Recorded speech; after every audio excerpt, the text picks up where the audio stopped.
শাকিলা যখন তার বাবাকে খুন করার হুমকি দেয় তার আগে আপনাদের মধ্যে ঠিক কি কথা হয়েছে জানতে পারি? প্রশ্ন করে উত্তরের অপেক্ষায় তাকিয়ে আছে সাজু। তার পাশেই বসে আছে তার বন্ধু রামিসা। শাকিলার মা বললেন, সাজ্জাদের সঙ্গে সম্পর্ক আমরা রাখতে চাচ্ছিলাম না। শাকিলা নিজেও যেতে চায়নি, তাই ওর বাবা তার উকিল বন্ধুর সাথে কথা বলে। কিন্তু হঠাৎ করে যেই শাকিলা মতামত পরিবর্তন করে তখন তার বাবা রেগে যায়। আপনি একজন মা, নিজের মেয়ের সংসার রক্ষা করার জন্য কখনো স্বামীকে বুঝিয়েছেন? আমি আমার স্বামীর কথার উপর কোনোদিন কথা বলতে পারতাম না, কারণ তিনি কখনো কোনো ভুল সিদ্ধান্ত নিতেন না। আমার মনে হচ্ছিল তিনি শাকিলার বিষয় সঠিক সিদ্ধান্ত নিচ্ছেন। হাদিস অনুযায়ী একটা পুরুষের চরিত্র সম্পর্কে তার স্ত্রী সবচেয়ে বেশি জানেন। আপনি আপনার স্বামীকে ঠিক কতটুকু ভালো মনে করতেন? তিনি যা করতেন সবকিছুই কি ঠিক? দেখুন, পৃথিবীতে সকল মানুষের ভুল ত্রুটি আছে বা থাকবে, তবে ব্যক্তিগত হিসেবে আমার স্বামী খুব ভালো মানুষ ছিলেন। তাহলে আপনি শাকিলার পা ধরে কেন একদিন বলেছিলেন, তোর বাবার কথা শোন, না হলে তো আমাদের সংসারে অশান্তি আসবে? এই কথা বলে কেন তার সাজ্জাদের সঙ্গে তাকে খারাপ ব্যবহার করতে বাধ্য করেছেন? দেখুন, এটা পুরোপুরি সত্যি নয়। তাছাড়া মাঝে শাকিলা নিজেই সাজ্জাদকে সহ্য করতে পারতো না, সে বিবাহিতা অবস্থায়। এতটুকু বলতেই পাশে দাঁড়িয়ে থাকা সুমনা বলে উঠলো,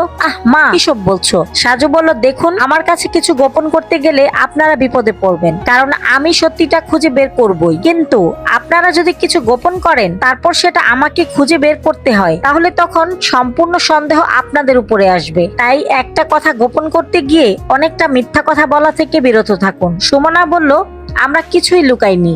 শাকিলা তার স্বামীর সঙ্গে রাগ শেষে যতদিন এই বাড়িতে ছিল তখন কোন রুমে থাকতো? সুমনা বলল, আমার রুমে। আমি সেই রুমের মধ্যে একটু যেতে চাই। দেখুন, রুমটা আমার। একটা মেয়ের রুমের মধ্যে হুট করে বাহিরের মানুষ প্রবেশ করতে পারে না, কিন্তু তবুও যেতে হবে। আচ্ছা চলুন।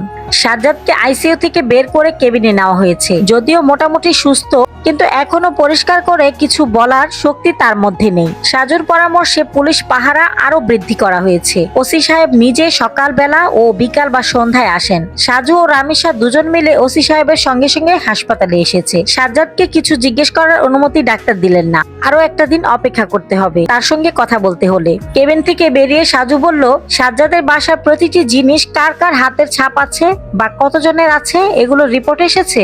হ্যাঁ, যে লোহার রড দিয়ে সাজ্জাদকে আঘাত করা হয়েছে তাতে স্পষ্ট সাজ্জাদের নিজের হাতের ছাপ আছে। ঘরের বিভিন্ন আসবাবপত্র মোটামুটি অনেক কিছু টেস্ট করা হয়েছে, কিন্তু সেখানে তেমন কিছু মেলেনি। আপনি কি জানেন, ওদের বাসায় একটা চেক বই ছিল, সেখানে 20 লাখ টাকার সিগনেচার করা।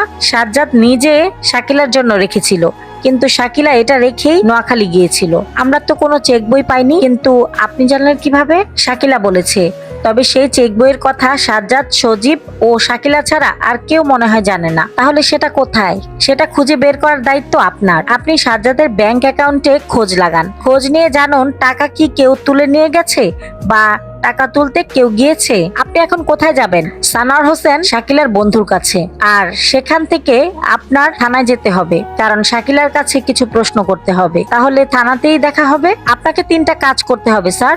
বলুন। সজীব সাহেবকে চেক বইয়ের বিষয়ে ভালো করে জিজ্ঞেস করবেন। আপনার কাছে 3টা নাম্বার দিচ্ছি, সেই 3টা নাম্বারের গত 1 মাসের সকল কল লিস্ট জোগাড় করবেন। আর আপাতত এগুলো। আমরা মোটামুটি নিশ্চিত সাজ্জাদ খুন করেছে। কেন শুধু শুধু জটিলতা তৈরি করছেন?